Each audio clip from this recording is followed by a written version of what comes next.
Rosalie, ano ang reaksyon ng pamilya at kaanak ng mga biktima ng umano'y EJ case nang mabalitaan ng pag-aresto, no?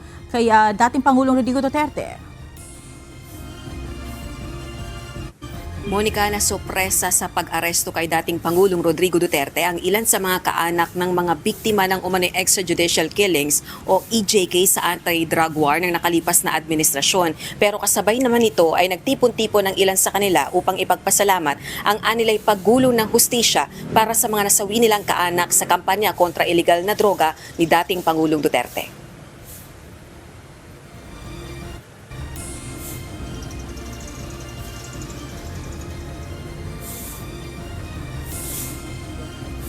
Maluha-luha sa tuwa.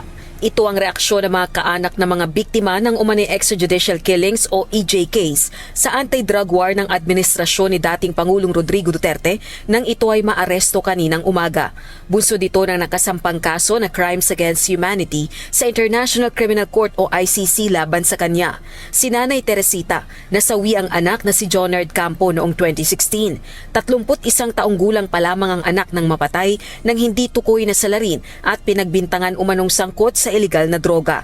Tuwan-tuwa po ako at nagpasalamat ko Lord. Nagkaroon ng katarungan yung pagpapapatay ni Duterte sa anak ko na hindi dapat. Si Nanay Belen naman naulila ng anak na si Marcel noong August 2016. Nais nitong makulong si dating Pangulong Duterte dahil sa madugo nitong anti-drug war.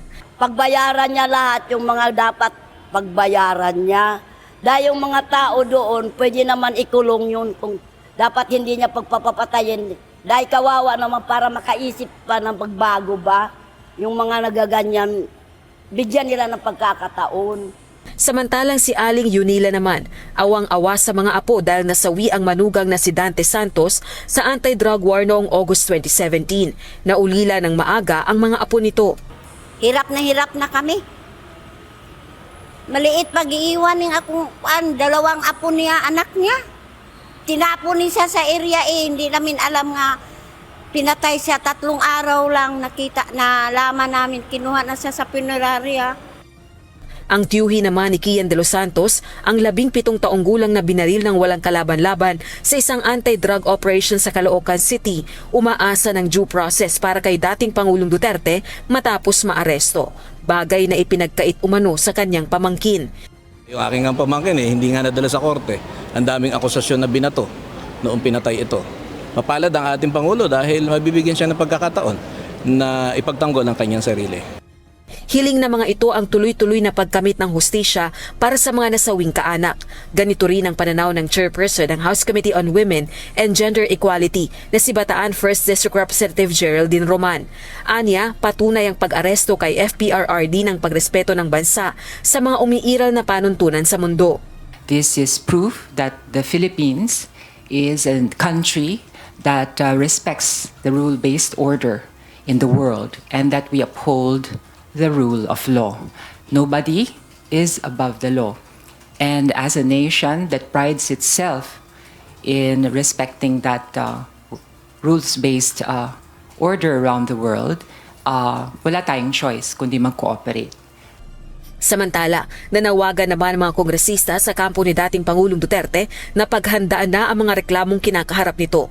Ayon kay House Senior Deputy Speaker, Pampanga 3rd District Representative Aurelio Gonzales, kailangan ng sagot ng sambayan ng Pilipino at ng mundo at dapat harapin ng dating Pangulo ang epekto ng mga aksyon nito.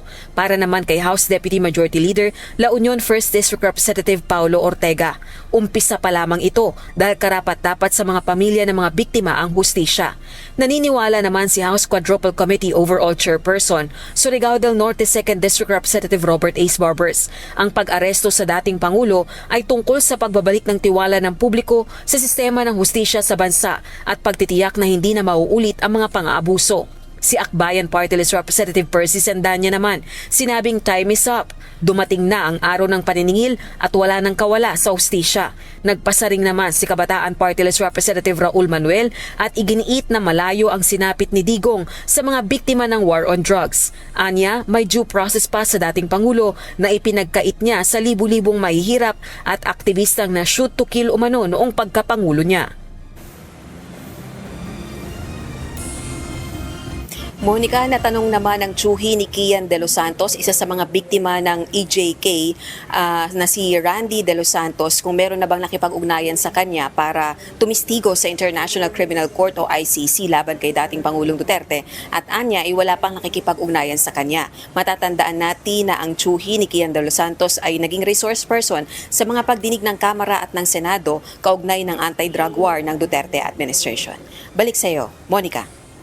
Actually, yan mismo yung gusto ko sanang alamin, Rosalino, dahil ngayon nga na naglabas na ng arrest warrant, ay sigurado susunod ay hihingin yung panig ng mga maaaring maging witnesses sa mga naging biktima di umano ng EJK sa pamilya. No? Mayroon na bang isa sa kanila na nakausap ng anyone from the ICC?